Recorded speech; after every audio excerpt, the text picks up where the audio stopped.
তো বন্ধুরা, আজ আমি একটি সুন্দর টপিক নিয়ে এসেছি আপনাদের কাছে, যেটা আপনাদের শুনলে ভালো লাগবে।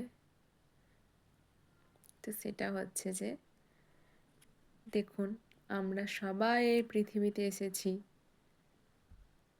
সুখে দিন কাটানোর জন্যে। কিন্তু দেখুন, সেই সুখের কিন্তু শেষ নেই।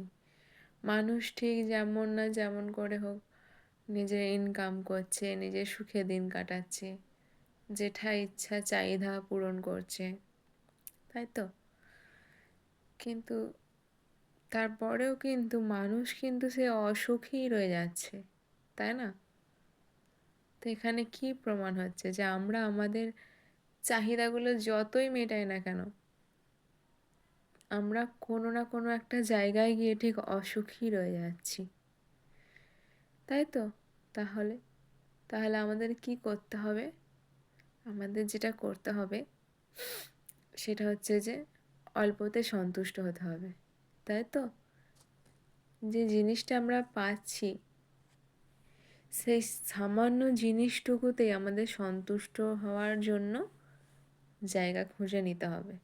যে না, আমি যেটা পেয়েছি, যেটা আমাকে ভগবান দিচ্ছে, আমাকে ভালো জিনিসই দিয়েছে, আমাকে সেটাতেই সন্তুষ্ট থাকতে হবে, তাই তো?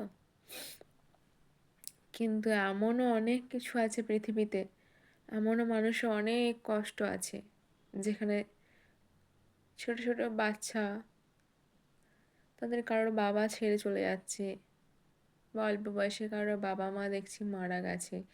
সে ছোট্ট ছোট্ট বাচ্চাগুলো তারা কিভাবে জীবন কাটাচ্ছে, নিজেরা ইনকাম করে সেই ছোট ছোট বাচ্চাগুলো পেট চালাচ্ছে তারা নিজেদের।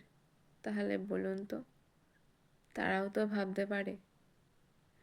কিন্তু দেখুন, আমাদের তো ভগবান সেরকম দেয়নি, সেরকম জায়গায় ভগবান কষ্ট দেয়নি। কিন্তু আমরা এত কিছু পেয়েও তারপরেও আমরা ভাবছি যে না, আমরা তো অসুখী, আমরা এই পাচ্ছি না। আমরা ওটা আমার ইচ্ছা হয়েছে, কিছু কিছু একটা মনের চাহিদা ছিল, সেটা পূরণ করতে পারছি না, তাই না? তো ব্যাস, এটুকুই বলবো যে ভগবান যখন পৃথিবীতে পাঠিয়েছেন আমাদের, ভালো কাজ করি না হয় কদিন, তাই তো? ভালো কাজ করে নিজের জীবনটা অতিবাহিত করে দিই। মানুষের যদি তার মধ্যেখানে কিছু যদি মানুষের আমি উপকার করতে পারি, তো সেটাও খুব ভালো হবে। দেখবেন, মানুষের উপকার করে হয়তো আপনার মন থেকে কিন্তু একটা আলাদা শান্তি আসবে। হ্যাঁ, মানুষ যদি না মানুষের জন্যে ভাবে, তাহলে কে ভাববে, তাই তো? তো ব্যাস, এটুকুই বলার ছিল। যদি কিছু ভুল বলে থাকি ক্ষমা করে দেবেন। নমস্কার।